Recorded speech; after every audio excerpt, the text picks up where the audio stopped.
So folks, listen, I have good news. I've actually found two really great things about COVID. And the first one is that I get to work from home, which is fantastic because as you can see, I have nice suits and I like to think I look pretty good in them, but what you don't know about me is that I really love wearing shorts. Like you could call me a shortsaholic. And so in the COVID world, I get to live the best of both worlds. This is fantastic. This is great. So if we have to live in that, let's do it the way we want.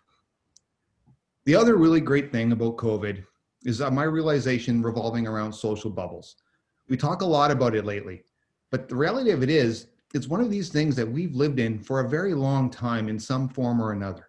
And I'd like to use my example, and maybe it will resonate with all of you to see how we've been doing this. So for me, I'm in the military. I'm what's called a senior non-commissioned officer, an NCO. And my core group of friends is traditionally other military people. I have a few smatterings of non-military friends here and there, but the reality of it is the majority of my friends are in the military. And most of us do this. It's a sense of comfortability and familiarity.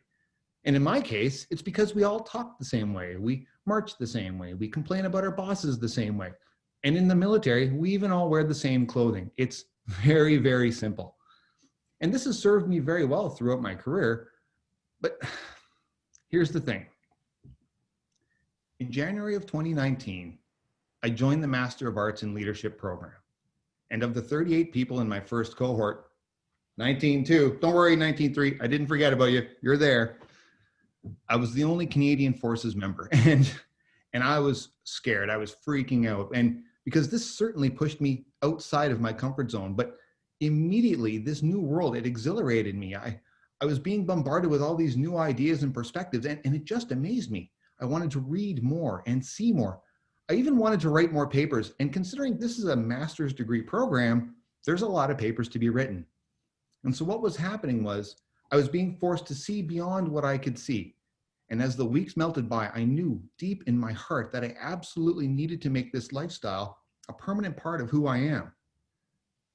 And so to understand this transformation, we need to go back, way back to when my social bubble was just my little military circle, to the time when I thought that I could see everything. At then, my motivation was just to join the program. It was really based on two goals. The first was a personal level, and it was because I wanted to be the first person in my family to earn a degree. Now, I do have an 18-year-old daughter, and she's in university right now, and very recently she's clued into the fact that I'm about to beat her to this, and she is not happy about that, but that's a thing between the two of us. On a personal, or rather on a professional level, I really wanted those post-nominals because I know that that is going to help me further my career. So in short, going into this program, I could see the goals and I could see my way through to the end of the program. It was easy. And then term one happened and my heart started to get involved. Folks, the MAL program is a blended program, beginning with an online component.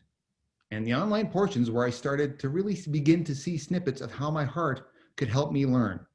Now, keeping in mind, this was in no small part due to the fact that our instructor, Maureen, told me many times to lead and think with my heart. And although I was beginning to see these possibilities, leading up to the residency, my brain was in a battle with my heart, trying to convince me that everyone would see through me, that they would see I wasn't smart enough, and that they would see that I certainly did not deserve to be in their social bubble.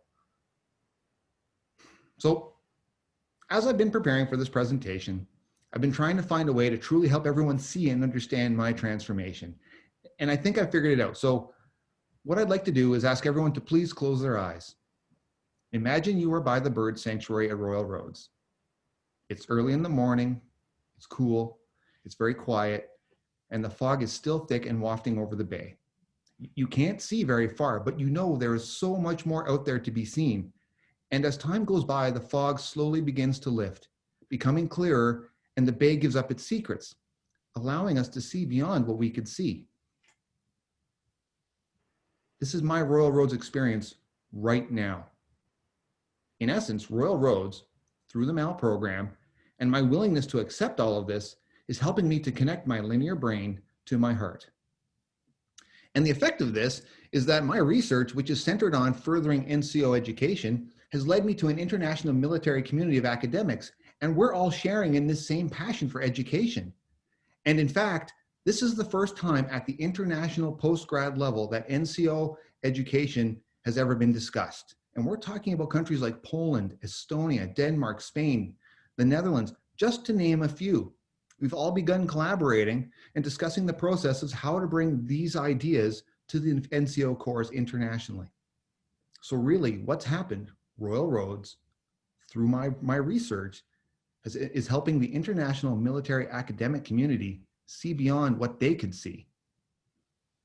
So folks, my Royal Roads experience continues to open my mind, helping the fog to clear and see the limitless possibilities that education has and will continue to do for all of us.